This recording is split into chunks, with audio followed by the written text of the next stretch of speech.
Olá, seja bem-vindo ao devocional diário do Teologia 24 Horas. Hoje, a gente vai analisar um texto do pastor Francisco Miranda chamado Betel antes do próximo passo. A ideia central é fascinante, né?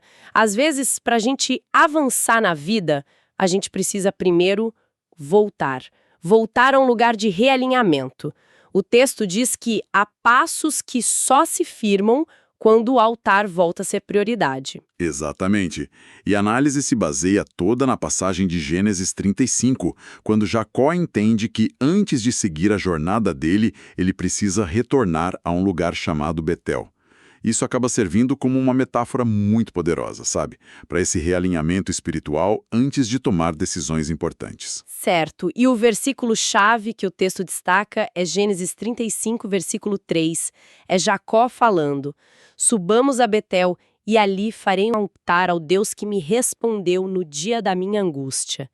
É aqui que fica interessante. O que Betel significa de verdade? Assim, na prática. Então, o fascinante aqui é a profundidade da palavra. Em hebraico, Beit El, ou Bet-El, significa literalmente casa de Deus. Mas o argumento do texto é que não se trata só de um ponto no mapa, sabe? É mais um chamado para voltar àquele lugar onde a fé se torna rendição, onde a adoração é tipo reordenada. Entendi.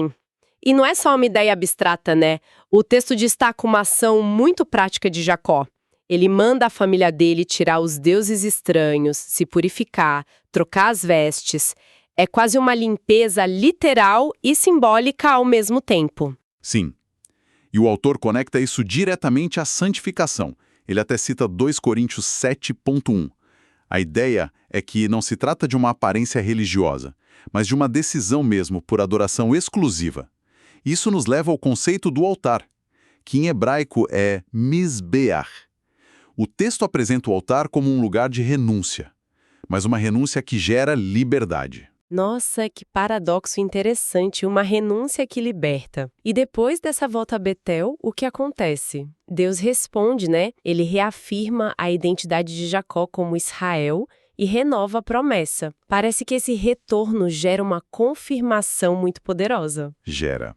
E o texto conecta isso a um conceito que a gente às vezes entende errado: o arrependimento. Ele usa a palavra grega metanoia. Metanoia. Metanoia não é sobre culpa, sabe? Significa mudança de mente ou conversão do rumo. Uma correção de rota. Exato. Não é sobre se sentir mal, mas sobre um retorno que leva à restauração. É o que a gente vê, por exemplo, em 1 João 1,9. Isso muda a perspectiva. E o devocional termina com um desafio bem concreto, né? Para quem se sente, assim, tentando avançar, mas sem paz ou sem foco espiritual. Sim, a proposta é bem prática. Separa 15 minutos para identificar e confessar o que se tornou um ídolo discreto. Pode ser uma distração, um aplicativo, um hábito. E a ideia é eliminar isso. O resultado que se espera é um altar reorganizado e, consequentemente, mais clareza para o próximo passo. Então, se a gente for resumir, a grande mensagem aqui é que um avanço saudável, um avanço sustentável, muitas vezes exige uma pausa intencional para um realinhamento. Uma volta sincera à presença de Deus antes da pressa do dia a dia. Exatamente. E o texto deixa uma pergunta importante no ar, que eu acho que vale a pena a gente ponderar.